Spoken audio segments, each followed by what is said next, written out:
Hi hello ಎಲ್ರಿಗೂ ನಮಸ್ಕಾರ. ಎಲ್ರಿಗೂ ಶಿವಗಂಗೆ ಎಜುಕೇಶನ್ ಯೂಟ್ಯೂಬ್ ಚಾನಲ್ಗೆ ಸ್ವಾಗತ. ಇವಾಗ ಬಂತ್ ನೋಡ್ರಪ್ಪ ದೊಡ್ಡ ನೋಟಿಫಿಕೇಶನ್. ಎಲ್ಲಾ ವಿದ್ಯಾರ್ಥಿಗಳ ಮುಖದಲ್ಲಿ ಒಂದು ದೊಡ್ಡ ಸಿಹಿ ಸುದ್ದಿ ಇದು. KS ದೊಡ್ಡ ನೋಟಿಫಿಕೇಶನ್ ಬಂದ್ಬಿಡ್ತು.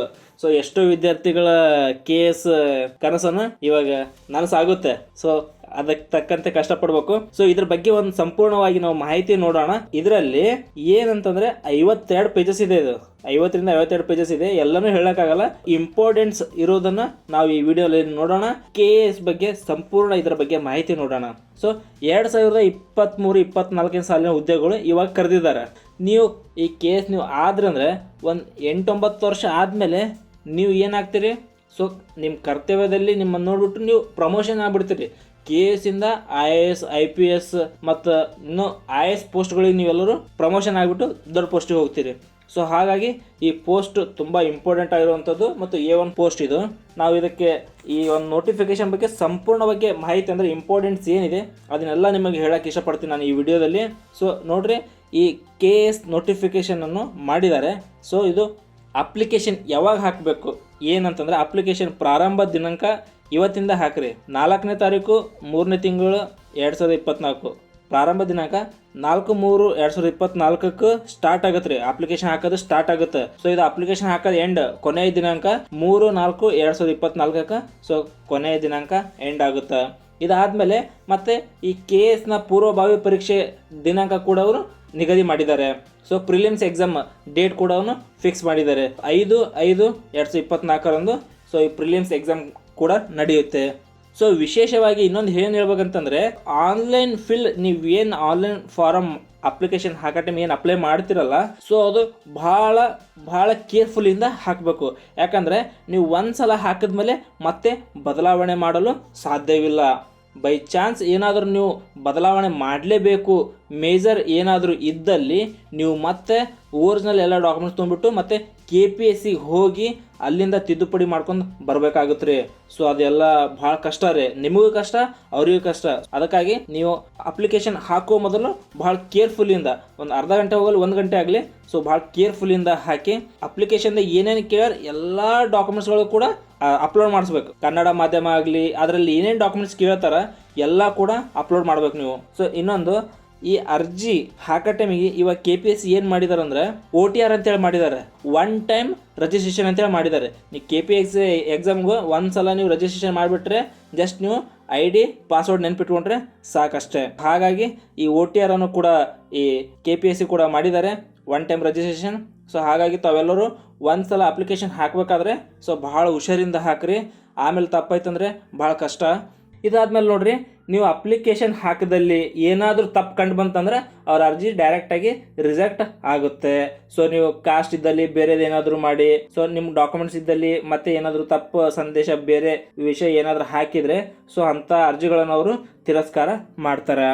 ಆಮೇಲೆ ನಿಮಗೆ ಜಾಸ್ತಿ ಇನ್ನೂ ಇವಾಗ ನೋಂದಣಿ ಮಾಡಬೇಕಿತ್ತಂತಂದರೆ kpsc.online.karnataka.government.in ಹೋದರೆ ಸೊ ನೀವು ಇದ್ರದ್ದು ನೋಂದಣಿ ಮಾಡ್ಬೋದು.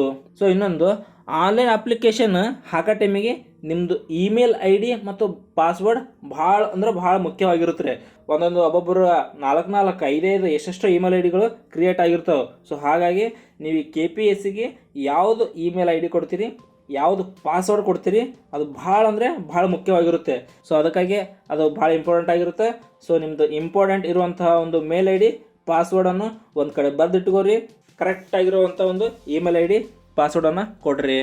ಸೊ ಮತ್ತು 2002 ಆದಮೇಲೆ ಯಾರು SLC ಪಾಸ್ ಆಗಿದ್ದಾರೆ ಸೊ ಅವರೆಲ್ಲ ರಿಜಿಸ್ಟ್ರೇಷನ್ ನಂಬರ್ ಹಾಕಿದ್ರೆ ಆಗುತ್ತೆ.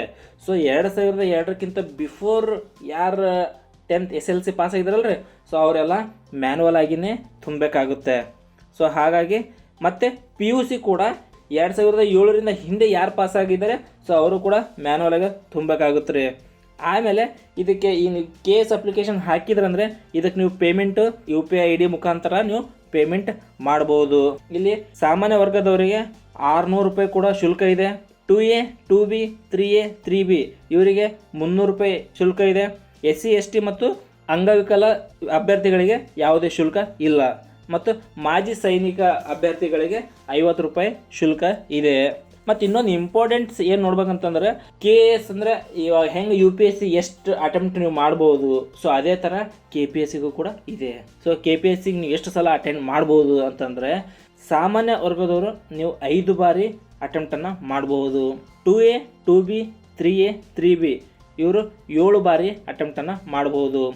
SC ST ಇವರು ಯಾವುದೇ ಥರದ ಅನ್ಲಿಮಿಟೆಡ್ ಅಟೆಂಪ್ಟ್ವರೆಗೂ ಮಾಡ್ಬೋದು.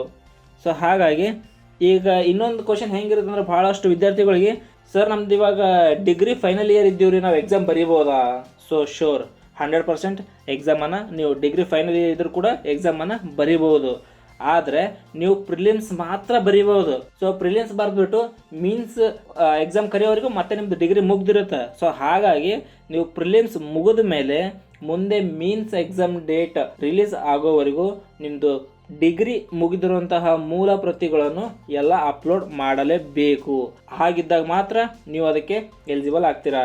ನೀವು ಪ್ರಿಲಿಮ್ಸ್ ಬರ್ದಿನಿ ಅಂತ ಹೇಳಿ ಮತ್ತೆ ಡಿಗ್ರಿ ನಿಮ್ಮ ಎಲ್ಲ ಮಾರ್ಕ್ಸ್ ಕಾರ್ಡ್ಗಳು ಮೂಲ ಪ್ರತಿಗಳನ್ನು ಯಾವುದು ಅಪ್ಲೋಡ್ ಮಾಡಿಲ್ಲ ಅಂದರೆ ಸೊ ಆವಾಗ ನೀವು ಎಲಿಜಿಬಲ್ ಆಗಲ್ಲ. ಸೊ ಹಾಗಾಗಿ ಇದು ನೆನ್ಪಿಟ್ಟುಕೊಳ್ಬೇಕು. ಮತ್ತೆ ಇದಕ್ಕೆ ಏನು ಎಲಿಜಿಬಲ್, ಏಜ್ ಎಷ್ಟು ಲಿಮಿಟ್ ಇದೆ, ಲಿಮಿಟ್ವರೆಗೂ ನಾವು ಹಾಕ್ಬೋದು ಅಂತಂದರೆ ನೋಡ್ರಿ, ಎಲ್ಲರಿಗೂ ಕಾಮನ್ ಆಗಿ 21 ವಯಸ್ಸು ಕಾಮನ್ ಆಗಿರುತ್ತೆ. ಸೊ 21 ವರ್ಷದಿಂದ ಸ್ಟಾರ್ಟ್ ಆಗುತ್ತೆ. ಸಾಮಾನ್ಯ ವರ್ಗದವರಿಗೆ 38 ವರ್ಷದವರಿಗೆ ಹಾಕ್ಬೋದು. ನೋಡ್ರಿ, ಏಜ್ ಲಿಮಿಟ್ ನೋಡ್ಬೇಕಂತಂದ್ರೆ ಸಾಮಾನ್ಯ ವರ್ಗದವರು ಎಲ್ಲರಿಗೂ ಕೂಡ 21 ವಯಸ್ಸು ಮಿನಿಮಮ್ ಆಗಿರ್ಬೇಕ್ರಿ. ಆಮೇಲೆ ಸಾಮಾನ್ಯ ಅರ್ಹತೆ ಅಭ್ಯರ್ಥಿಗಳಿಗೆ 38 ವರ್ಷಗಳ ಗರಿಷ್ಠ ವಯಸ್ಸು. 2A 2B 3A 3B ಅಭ್ಯರ್ಥಿಗಳಿಗೆ 41 ವರ್ಷ. ಆಮೇಲೆ ಪರಿಶಿಷ್ಟ ಜಾತಿ, ಪರಿಶಿಷ್ಟ ಪಂಗಡ ಮತ್ತು ಪ್ರವರ್ಗ 1 ಅಭ್ಯರ್ಥಿಗಳಿಗೆ 43 ವರ್ಷದವರೆಗೆ ಅವರಿಗೆ ಏಜ್ ಲಿಮಿಟ್ ಕೂಡ ಇದೆ. ಸೊ ಇನ್ನೂ ಒಂದು ಇಂಪಾರ್ಟೆಂಟ್ ಏನಂತಂದರೆ, ನೀವು ಡೇಟ್ ಆಫ್ ಬರ್ತ್ ನೋಡ್ರಿ, ಯಾವ್ದು ಬೇಕಾದ್ರೆ ಡೇಟ್ ಆಫ್ ಬರ್ತ್, ನೀವು ಡಿಗ್ರಿ ಆಗಲಿ PUC ಆಗಲಿ ಮತ್ತು ನಿಮ್ಮ ಡೇಟ್ ಆಫ್ ಬರ್ತ್ ಸರ್ಟಿಫಿಕೇಟ್ ಆಗಲಿ, ಆಧಾರ್ ಕಾರ್ಡ್ ಆಗಲಿ, ಪ್ಯಾನ್ ಕಾರ್ಡ್ ಆಗಲಿ, ಇದರಲ್ಲಿ ಯಾವುದು ನಡೆಯಲ್ರಿ. ಸೊ ನಿಮಗೆ date of birth must and should compulsory. ನೀವು 10th SLC ಮಾರ್ಕ್ಸ್ ಕಾರ್ಡಲ್ಲಿ ಇದ್ದಿದೆ ಡೇಟ್ ಆಫ್ ಬರ್ತ್ ಫೈನಲ್ ಆಗುತ್ತೆ. ಸೊ ಹಾಗಾಗಿ ಮಾರ್ಕ್ಸ್ ಕಾರ್ಡ್ನಲ್ಲಿರುವಂತಹ ಡೇಟ್ ಆಫ್ ಬರ್ತೆ ಹಾಕಬೇಕು. ಸೊ ನೀವು ಮತ್ತೆ ಬರ್ತ್ ಸರ್ಟಿಫಿಕೇಟ್ನಲ್ಲಿ ಬೇರೆ ಇದೆ, ಆಧಾರ್ ಕಾರ್ಡ್ನಲ್ಲಿ ಬೇರೆ ಇದೆ, ಬೇರೆ ಯಾವುದು ತೊಗೊಳಲ್ರಿ. ಸೊ ನಿಮ್ದು ಕನ್ಸಿಡರ್ ಆಗೋದು 10th ಮಾರ್ಕ್ಸ್ ಕಾರ್ಡೇ final date of birth consider ಆಗುತ್ತೆ. ನೋಡ್ರಿ, KSCಗೂ ಕೂಡ ಫಿಸಿಕಲ್ ಇರ್ತದ. ಬಟ್ ಫಿಸಿಕಲ್ ಯಾವ ಹುದ್ದೆಗೆ ಇರ್ತದೆ ಅನ್ನೋದು ನೋಡ್ರಿ, ಯಾಕಂದರೆ ಎಲ್ಲ ಹುದ್ದೆಗಳಿಗೆ ಫಿಸಿಕಲ್ ಇರಲ್ಲ. ಪ್ರಮುಖ ಒಂದು 3 ಹುದ್ದೆಗಳಿಗೆ ಫಿಸಿಕಲ್ ಕೂಡ ನಡೆಸ್ತಾರೆ. ಸೊ ಯಾವ ಥರ ಫಿಸಿಕಲ್ ಇರುತ್ತದೆ ಅಂತಂದರೆ ಅವು ಯಾವ್ಯಾವ ಪೋಸ್ಟ್ ಅಂತಂದರೆ, ಒಂದು DYSP ಇವರಿಗೂ ಕೂಡ ಈ ಒಂದು ಫಿಸಿಕಲ್ ಇರುತ್ತೆ. ಮತ್ತು ಕರ್ನಾಟಕ ಕಾರಾಗೃಹ ಸೇವೆ ಇವರಿಗೂ ಕೂಡ ಫಿಸಿಕಲ್ ಇರುತ್ತೆ. ಅಬಕಾರಿ ಉಪ ಅಧೀಕ್ಷಕರು ಇವರಿಗೂ ಕೂಡ ಫಿಸಿಕಲ್ ಇರುತ್ತೆ. ಸೊ ಮತ್ತೆ ಇದಕ್ಕೆ ಎತ್ತರ, ಎದೆ ಸುತ್ತಳತೆ ಎಷ್ಟಿರ್ಬೇಕು ಅನ್ನೋದು ಕೂಡ ಇದರಲ್ಲಿ ತಿಳಿಸಿದ್ದಾರೆ. ಸೊ DYSP ಅವರಿಗೆ ಎತ್ತರ 165 ಸೆಂಟಿಮೀಟರ್ ಇರಬೇಕು, ಎದೆಯ ಸುತ್ತಳತೆ 84 ಸೆಂಟಿಮೀಟರ್ ಇರಬೇಕು. ಮತ್ತು ಕರ್ನಾಟಕ ಕಾರಾಗೃಹ ಸೇವೆ ಇವರಿಗೆ 168 ಸೆಂಟಿಮೀಟರ್ ಇರಬೇಕು, 86 ಸೆಂಟಿಮೀಟರ್ ಎದೆ ಸುತ್ತಳತೆ ಇರಬೇಕು. ಅಬಕಾರಿ ಉಪ ಅಧೀಕ್ಷಕರು ಇವರಿಗೆ 163 ಸೆಂಟಿಮೀಟರ್ ಹೈಟ್ ಇರಬೇಕು ಮತ್ತು ಎದೆ ಸುತ್ತಳತೆ 81, ಮಿನಿಮಮ್ 81. ಆದರೆ ಇವು ಎದೆ ಸುತ್ತಳತೆ ಇಷ್ಟಕ್ಕೆ ಅವ್ರು ಕನ್ಸಿಡರ್ ಮಾಡಿದಾಗ ಎಕ್ಸ್ಟೆಂಡ್ ಮಾಡಿದಾಗ 5 ಸೆಂಟಿಮೀಟ್ರ್ ಎಕ್ಸ್ಟೆಂಡ್ ಆಗ್ಬೇಕು ರೀ. ಸೊ ಹಾಗಾಗಿ ಇವು 3 ಹುದ್ದೆಗಳಿಗೆ ಫಿಸಿಕಲ್ ಕೂಡ ನಡೆಸ್ತಾರೆ. ಸೊ ನಾವು ಇದು ಆದಮೇಲೆ ನಾವು ಏನು ನೋಡ್ಬೇಕಂತಂದರೆ ಎಕ್ಸಾಮ್ ಪ್ಯಾಟರ್ನ್, ಯಾವ ಥರ ಎಕ್ಸಾಮ್ ಪ್ಯಾಟರ್ನ್ ಇದೆ, ಏನಿದೆ ಅನ್ನೋದು ನೋಡೋಣ. ನೋಡಿರಿ, ಇದಕ್ಕೆ ಸ್ಟಾರ್ಟಿಂಗ್ ಪ್ರಿಲಿಮ್ಸ್ನಲ್ಲಿ ಪೇಪರ್ 1 ಪೇಪರ್ 2 ಇರುತ್ತೆ. ಸೊ ಪೇಪರ್ 1ಗೂ 200 ಅಂಕಗಳು ಇರುತ್ತದೆ. ಪ್ರಿಲಿಮ್ಸ್ ಆದಮೇಲೆ ಮೀನ್ಸ್ ಎಕ್ಸಾಮ್ ನಡೀತದೆ ರೀ. ಸೊ ಮೀನ್ಸ್ ಎಕ್ಸಾಮ್ ಯಾವ ಥರ ಇರುತ್ತೆ, ಅವಕ್ಕೆ ಎಷ್ಟು ಪೇಪರ್ ಇರುತ್ತೆ, ಸೊ ಎಷ್ಟು ಮಾರ್ಕ್ಸ್ಗಳು ಇರುತ್ತೆ ಅನ್ನೋದು ನೋಡೋಣ. ಇದಕ್ಕೂ ಕೂಡ ನಿಮಗೆ ನೆಗೆಟಿವ್ ಮಾರ್ಕ್ಸ್ ಇರುತ್ತೆ. ಸೊ 0.25 1/4 ನೆಗೆಟಿವ್ ಮಾರ್ಕ್ಸ್ಗಳು ಕೂಡ ಇರುತ್ತೆ. ಸೊ ಹಾಗಾಗಿ ಯಾವ್ಯಾವ ಸಿಲೆಬಸ್ ಇರುತ್ತೆ, ಸೊ ಯಾವ್ಯಾವ ಸಬ್ಜೆಕ್ಟ್ ಇರುತ್ತೆ, ಎಷ್ಟು ಟೋಟಲ್ ಅಂಕಗಳು ಇರುತ್ತೆ ಅನ್ನೋದು ನೋಡೋಣ. ಸೊ ಮೀನ್ಸ್ ಎಕ್ಸಾಮ್ನಲ್ಲಿ ಅರ್ಹತಾ ಪೇಪರ್ಸ್ಗಳು ಯಾವ್ಯಾವ ಇರ್ತವೆ ಅಂತಂದರೆ, ಇದು ಕನ್ನಡ ಇಂಗ್ಲೀಷ್ ಇದ್ದೇ ಇರುತ್ತೆ, 150 ಮಾರ್ಕ್ಸ್ಗಳಿಗಿರುತ್ತೆ. ಸೊ ಇದನ್ನು ಒಂದೊಂದು ಪೇಪರ್ 2 ತಾಸುಗಳ ಕಾಲ ಸಮಯ ಇರುತ್ತೆ. ಸೊ ಇದಾದಮೇಲೆ ಕನ್ನಡ ಪತ್ರಿಕೆಗಳು ಇರ್ತವೆ. ಇದಾದಮೇಲೆ ಸೊ ಪ್ರಬಂಧ ಎಸ್ಸೆ ಇರ್ತದೆ. ಅದಾದಮೇಲೆ GS ಅಂತೇಳಿ ಇರ್ತದೆ ರೀ. ಸೊ GS ಅಂದರೆ general study 1, general study 2, general study 3, general study 4, 4 GS ಇರ್ತವೆ. ಸೊ ಪ್ರತಿಯೊಂದು ಸಬ್ಜೆಕ್ಟ್ಗೆ 250 ಮಾರ್ಕ್ಸ್ಗಳು ಇರುತ್ತದೆ. ಸೊ 250 ಮಾರ್ಕ್ಸ್ಗಳು ಮೀನ್ಸಲ್ಲಿ ನಿಮಗೆ ಒಟ್ಟಾಗಿ 1250 ಅಂಕಗಳು ಇರುತ್ತದೆ. ಪ್ಲಸ್ 25 ಮಾರ್ಕ್ಸ್ಗಳು ನಿಮಗೆ ಇಂಟರ್ವ್ಯೂ ಇರುತ್ತದೆ. ಸೊ ಹಾಗಾಗಿ ಈ ಮೀನ್ಸ್ ಎಕ್ಸಾಮ್ನಲ್ಲಿ ನಿಮಗೆ ಎಲ್ಲ ಪೂರ್ತಿ ಅಂಕಗಳು ನಿಮಗೆ 1275 ಅಂಕಗಳು ಒಟ್ಟಲ್ಲಿರ್ತವೆ ನಿಮಗೆ. ಸೊ ಹಾಗಾಗಿ ಈ ಎಷ್ಟು ಅಂಕಗಳು ಇರುತ್ತೆ ಅನ್ನೋದು ನೋಡಿದ್ದೀವಿ. ಸೊ ನಿಮಗೆ ಈ ಅಪ್ಲಿಕೇಶನಲ್ಲಿ ಇದರಲ್ಲಿ ನಿಮಗೆ ಏನಾದರೂ ಜಾಸ್ತಿ ಡೌಟ್ ಇದ್ದರೆ ಅವರು ಕೂಡ ಹೆಚ್ಚಿನ ಮಾಹಿತಿಗಾಗಿ ಸಂಪರ್ಕಿಸಿ ಅಂತೇಳಿ ನಂಬರ್ಸ್ ಕೂಡ ಕೊಟ್ಟಿದ್ದಾರೆ. ಸೊ ನಿಮಗೆ ಜಾಸ್ತಿ ಡೌಟ್ ಏನಾದರೂ ಇದ್ದರೆ ಸೊ ನೀವು ಈ ನಂಬರ್ಗೆ ಹೆಲ್ಪ್ಲೈನ್ ನಂಬರ್ಗೆ ಕಾಲ್ ಮಾಡಿಬಿಟ್ಟು ನಿಮ್ಮ ಒಂದು ಪ್ರಶ್ನೆಗೆ ಉತ್ತರ ಕೂಡ ನೀಡ್ತಾರೆ. ಸೊ ಹಾಗಾಗಿ ಅವ್ರು ಹೆಲ್ಪ್ಲೈನ್ ನಂಬರ್ ಕೂಡ ಕೊಟ್ಟಿದ್ದಾರೆ. ಸೊ ಯಾರ್ಯಾರಿಗೆ ಏನಾದ್ರು ಕನ್ಫ್ಯೂಸ್ ಇದ್ರೆ ಫೋನ್ ಮಾಡಿ ಕೂಡ ನೀವು ತಿಳ್ಕೊಬಹುದು. ಇಷ್ಟು ಅತಿ ಮುಖ್ಯವಾಗಿರುವಂಥ ಮಾಹಿತಿ. ಸೊ ಇದಾದಮೇಲೆ ನಾವು KSಗೆ ಏನು ಓದಬೇಕು ಏನು ಮಾಡಬೇಕು ಅಂತಂದರೆ ಸೊ ಭಾಳ ಜನಕ್ಕೆ ಟೆನ್ಷನ್ ಆಗಿರ್ತದೆ. ಸೊ KS ಅಪ್ಲಿಕೇಶನ್ ಹಾಕಿದ್ರು ಯಾವ ಬುಕ್ ಓದಬೇಕು ಯಾವ ಬುಕ್ ಇಲ್ಲ ಆ ಥರ ಮಾಡಬೇಡಿ. ಸೊ ಎಲ್ಲರೂ ಟೆನ್ಷನ್ ಮಾಡ್ಕೋಬೇಡ್ರಿ. ಆರಾಮಾಗಿ ನೀವು ಕೂಲಾಗಿ ಈ ಎಕ್ಸಾಮ್ಗೆ ಏನು ಪ್ರಿಪೇರ್ ಆಗಬೇಕು ಅನ್ನೋದು ತಿಳ್ಕೊಂಡ್ಬಿಟ್ಟು ನೀವು ಪ್ರಿಪೇರ್ ಸ್ಟಾರ್ಟ್ ಮಾಡಿ. ಇವಾಗ ಇರೋದೇ ಸ್ವಲ್ಪ ದಿನಗಳ ಕಾಲ ಟೈಮ್ ಇದಕ್ಕೆ. ಪ್ರಿಲಿಮ್ಸ್ ಎಕ್ಸಾಮ್ ಕೂಡ ಡೇಟ್ ಕೂಡ ಅವರು ಅನೌನ್ಸ್ ಮಾಡಿದ್ದಾರೆ. ಸೊ ಹಾಗಾಗಿ ನೀವು ಜಾಸ್ತಿ ಒತ್ತು ಕೊಡಬೇಕಂತಂದರೆ ಹಳೆಯ ಪ್ರಶ್ನೆ ಪತ್ರಿಕೆ ಮಾಡೆಲ್ ಕ್ವಶನ್ ಪೇಪರ್ ಯಾವ ಥರ ಇದೆ ನೋಡ್ರಿ. KS ಅಂತಂದರೆ ಆನ್ಲೈನ್ ಕ್ವಶನ್ ಇರಲ್ಲ. ಇವೆಲ್ಲ ಪ್ರಶ್ನೆಗಳು ಹೇಳಿಕೆ ರೂಪದಲ್ಲಿ ಪ್ರಶ್ನೆಗಳನ್ನು ಕೂಡ ತೆಗಿತಾರೆ. ಹೇಳಿಕೆ ರೂಪದಲ್ಲಿ ಪ್ರಶ್ನೆಗಳು ಇರ್ತವೆ. ಸೊ ಹಾಗಾಗಿ ಒಂದು ಪ್ರಶ್ನೆ ಇದ್ದರೆ ತುಂಬ ಡೀಪ್ ತುಂಬ ಆಳವಾಗಿ ಅದಕ್ಕೆ ಆನ್ಸರ್ಗಳು ಕೂಡ ಅವರು ಹೇಳಿಕೆ ಮುಖಾಂತರ ತೆಗೆದಿರ್ತಾರೆ. ಸೊ ಹಾಗಾಗಿ ಭಾಳಷ್ಟು ನಾವು ಇದಕ್ಕೆ ಪ್ರಿಪೇರ್ ಆಗಬೇಕು.